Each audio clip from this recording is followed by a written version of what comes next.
আসন্না সমন্বয়কর ভূমিকা যেতে চায়। আমরা সেজন্য যে কোনো উপদ্রুত এলাকার পুরো এলাকার সার্ভে করে সেটা ডাটা কালেক্ট করে আমরা সেটা সবাইকে দেব যে আপনারা যার যার মতো কাজ করেন, বাট আপনাদেরকে আমরা তথ্যগুলো দিতে চাই যে কোন এলাকায় এফেক্টেড হয়েছে, কোন এলাকায় মানুষ ত্রাণ পায় নাই, কোন এলাকায় যাওয়ার কি রাস্তা থাকতে পারে। এই কাজটা আমরা করব, কারণ এই কাজটা কেউ না কেউ যদি না করে তাহলে এটা মিসইউজ হচ্ছে, এক জায়গায় অনেক বেশি পাচ্ছে আর জায়গায় মানুষ পাচ্ছে না। আর সেই সাথে আমাদের ভবিষ্যৎ পরিকল্পনা যদি বলেন, আমি একটা রেশিও ভুল বলেছি, সেটা হলো যে আমরা 2,500 থেকে 3,000 মেট্রিক টন খাবারের কথা বলেছি, অথচ আমাদের 1 লক্ষ পরিবারকে 25 কেজি আমরা চাল দেবো, শুধু এখানেই লাগবে আমাদের 2500 টন। তার মানে আমাদের ইতিমধ্যে যা করা হয়েছে সব মিলিয়ে সম্ভবত 4 থেকে 4,500 মেট্রিক টন আমাদের শুধু ত্রাণ সামগ্রী কেনা হচ্ছে। অতএব এটা একটা আপডেট আপনি বলতে পারেন। আর এর বাইরে আলহামদুলিল্লাহ এই পর্যন্ত আমাদের যে সমস্ত খাদ্য সামগ্রী গিয়েছে সেগুলো তো আছেই, এর বাইরে নতুন যেগুলো অপেক্ষমান আছে সেগুলো আমরা কিনছি। বিশেষ করে সুদূর প্রসারী প্ল্যান হিসাবে কৃষক যারা গরু ছাগল ছিল বা ফসল ছিল এগুলো নষ্ট হয়েছে, তাদেরকে আমরা পুঁজি দিয়ে দিব।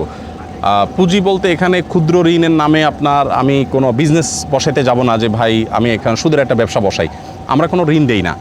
আমরা সরাসরি মানুষকে ডোনেশন করব, যে আপনি গরু ছিল তো আপনাকে 2টা বাছুর আমি কিনে দেবো, আমরা টাকা দিব না, বাছুর আমরা কিনে দিব। আপনি হয়তো কৃষক, তো আপনাকে আমরা কিছু বীজ কিনে দিব, কিছু সার কিনে দিব, যার যেটা দরকার তাকে সেটা কিনে দিব, যাতে তিনি সার্ভাইভ করতে পারেন এবং কেটে উঠতে পারেন। এবং সেই সাথে যাদের ঘর ভেঙেছে 5,000 পরিবারকে ঘর নির্মাণ করে দেওয়ার প্ল্যান আমাদের আছে। আবার আমাদের যে সমস্ত মানুষগুলো মারা গেছেন, উপার্জনক্ষম ছিলেন, তাদের উপরে ফ্যামিলি ডিপেন্ডেন্ট ছিল, তাদের পরিবারের জন্য উপার্জনের একটা ওয়ে আমরা করে দেবো ইনশাআল্লাহ।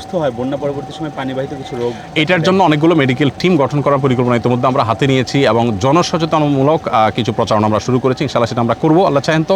আমাদের ফাউন্ডেশনের ভাইস চেয়ারম্যান ডক্টর খিজির হায়াত খান উনি আছেন। আমরা আলহামদুলিল্লাহ যতটুকু সম্ভব আছে আমরা কাজ চলছে এবং করবো ইনশাআল্লাহ।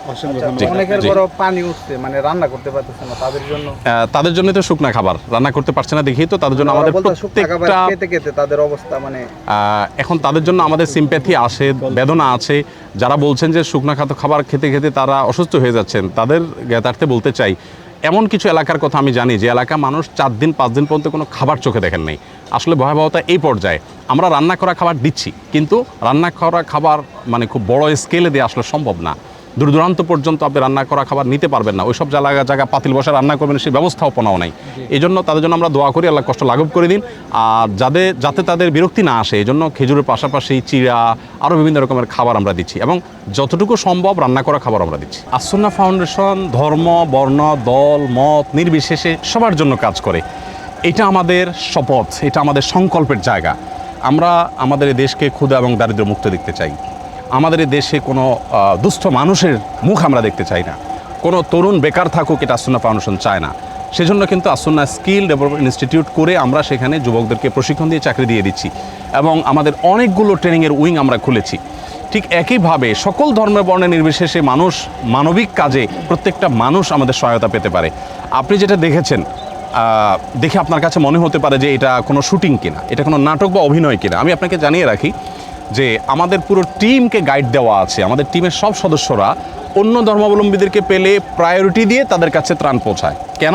কারণ তারা অন্য ধর্মাবলম্বী হিসাবে কোনো কারণে কারোর কাছে ইগনোরড কিনা।